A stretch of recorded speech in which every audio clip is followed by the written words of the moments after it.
Assalamualaikum warahmatullahi wabarakatuh. Nama saya Wan Khairunisa binti Wan Omar. Hari ini saya ingin membentangkan mengenai sejarah dan perkembangan peradaban di Jepun. Asal usul bangsa dan tamadun Jepun.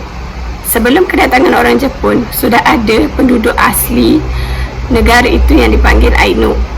Selepas itu berlakulah penghijrahan oleh orang Cina, Korea, Manchuria, termasuk orang-orang dari selatan. Mengikut catatan cerita dongeng, kerajaan awal di negara Jepun ialah zaman Yamato. Dikatakan Ninigi, cucu kepada Dewi Matahari Amaterasu, menubuhkan kerajaan di lembah Yamato pada 660 sebelum Masihi.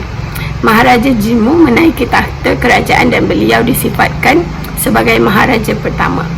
Perpaduan yang diwujudkan oleh Yamato berakhir di permulaan zaman Kristian apabila Jepun dibahagikan kepada 32 wilayah. Menurut fakta geografi dan sejarah, bangsa Jepun adalah campuran daripada elemen prasejarah yang berasal dari kawasan-kawasan berbeza di tanah besar Asia yang berasal dari 3 keturunan, iaitu orang Ainu, Kaukasoid, orang Mongoloid, Cina Mongolia, dan Nusantara Asia Pasifik. Unsur asas tamadun Jepun pertama ialah pendidikan. Pendidikan di sekolah Jepun menitik beratkan pelajaran berorientasikan tradisi. Kanak-kanak dididik supaya taat setia dan tidak berbelah bahagi kepada maharaja, bangsa dan negara yang dikenali sebagai Kokutai. Latihan membentuk akhlak dan latihan akal. Pendidikan dibahagikan kepada 6 tahun di sekolah rendah, 3 tahun di sekolah menengah rendah, dan pendidikan tinggi 4 tahun pengajian ijazah pertama dan pengajian lepasan ijazah. Kedua ialah budaya kerja. Negara Jepun merupakan contoh terbaik dalam melaksanakan kerja kerana mereka menitik beratkan masa, cekap dan berdisiplin, sehingga Malaysia mengambil nilai positif dan terlaksananya dasar pandang ke timur. Ketiga ialah amalan pemakanan, iaitu diet. Masyarakat Jepun mementingkan pengamalan makanan seimbang. Mereka biasanya makan 3 kali sehari, iaitu sarapan pagi, makan tengah hari dan makan malam. Pengaruh agama pertama ialah pengaruh agama Buddha, Konfusianisme, Shintoisme dan animisme. Pengaruh bukan agama pula, pemikiran dan jati diri orang Jepun, Bushido, iaitu merupakan satu etika moral kelas samurai, On, perasaan terhutang budi, Giri, kewajipan moral, Ninjo, perasaan kemanusiaan, Haji, iaitu malu, Namawashi, Nemawashi, perundingan, Konjo adalah seorang yang mempunyai semangat juang, kesanggupan, keazaman, ketabahan dan keberanian. Hara iaitu perut. Dalam bahasa Jepun, tempat duduknya perasaan seperti hati, namun kebiasaannya ia hanya digunakan bagi lelaki jika perempuan menggunakan hati.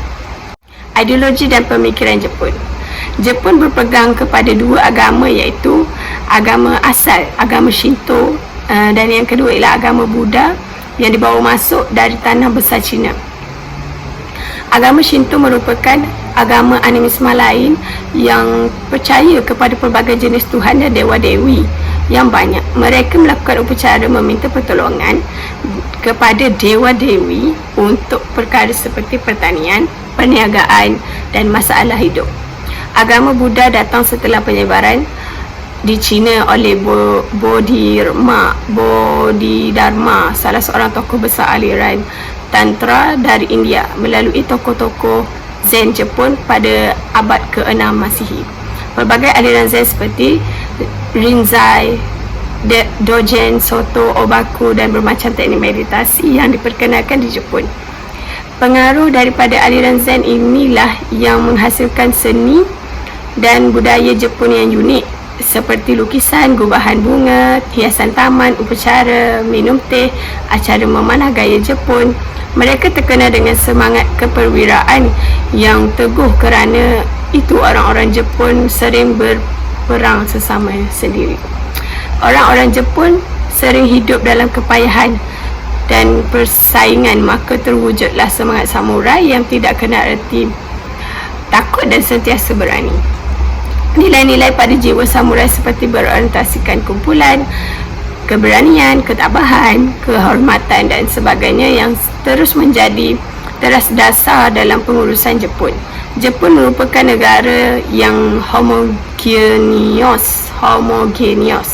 iaitu satu bangsa yang tidak mempunyai ras, agama, bahasa dan bangsa yang berbeza. Generasi baru Jepun dan pengaruh pemikiran Barat. Perubahan politik, pemodenan ketenteraan, pemodenan pendidikan, pemodenan sistem komunikasi dan pengangkutan, perkembangan kebudayaan baru, perubahan ekonomi. Sekian, terima kasih.